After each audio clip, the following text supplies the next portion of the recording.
Wonder Woman goes to Hollywood. This is the season finale of the first season of Wonder Woman starring Linda Carter. We're going to review this episode using my space system, story, pacing, artistry, characters, enjoyment. Each category gets a score between 0 and 2. 2's the best you can get in any of those categories. You add them up, you get something out of 10. I'm going to give the storyline a 1 out of 2. It's okay. I feel the season finale should have really been something grander with the Nazis and having them actually fight it out or something, like have one last Nazi battle. But instead they went with this Hollywood thing. It's kind of lame. The storyline is that this producer is trying to capture war heroes, United States war heroes, American war heroes, and then put them in some sort of German propaganda film to make them, to break morale or something stupid. Would that work really, or what does that matter? Like, it was weird. It was an excuse to have them in Hollywood. The best part about this is we have Deborah Winger back as Drusilla, who is Wonder Girl. We get to have her back. She's definitely much better in this one. And the first one, she was just so goofy. This one, she has a little bit of goofiness, but she seems a bit more like earnest, like, yeah, I'm going to get stuff done. So that was great. There's like some 2,000-year celebration on Paradise Island, and the excuse is that Wonder Girl has to go get Wonder Woman and bring her back. So that's the excuse for having her.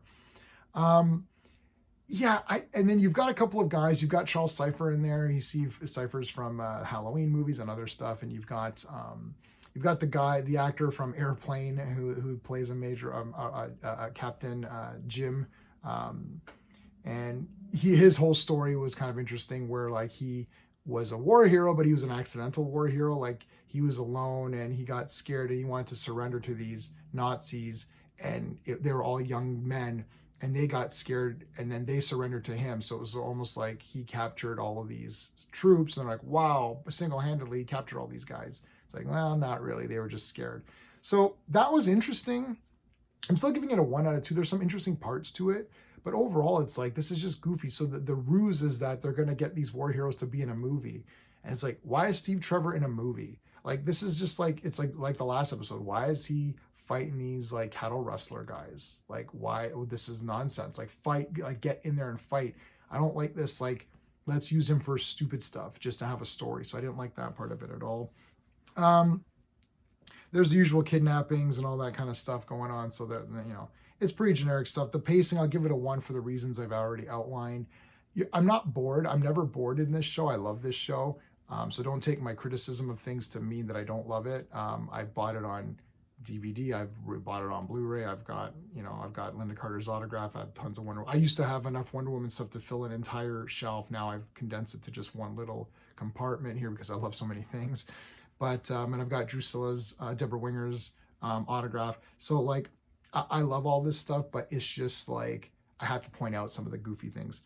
The artistry, I'll give it a 1. They've got, I don't know how many invisible jets they have, because Drusilla had one too. And they always got that elevator music, You're like, what is this?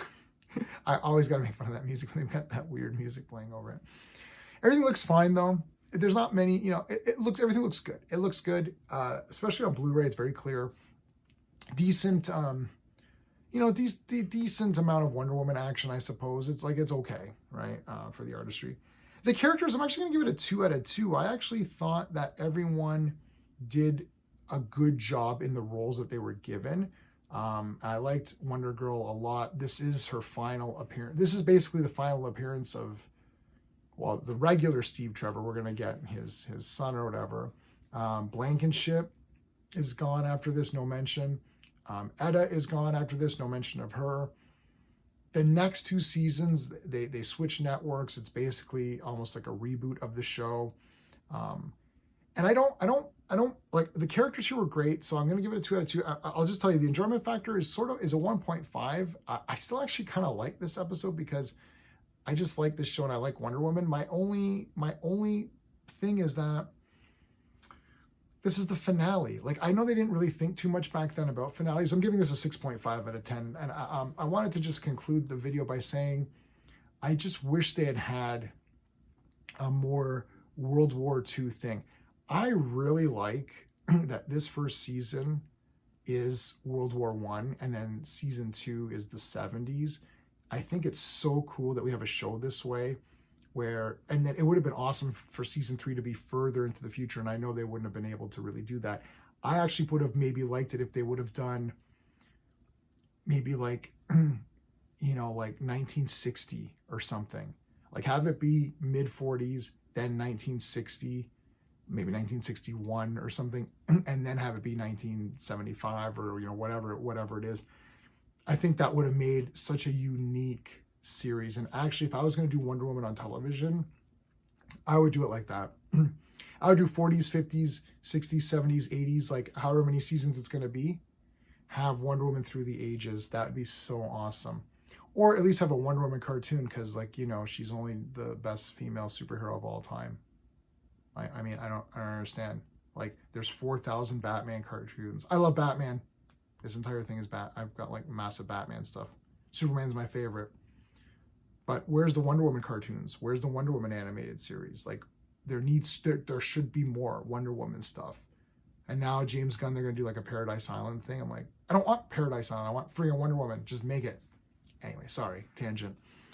Loved this first season. It's great. Can't wait to start season 2. Oh, it's gonna be so much fun. That's it, everybody. Thank you for watching. Please like the video, consider subscribing, and check out the playlist. Until next time.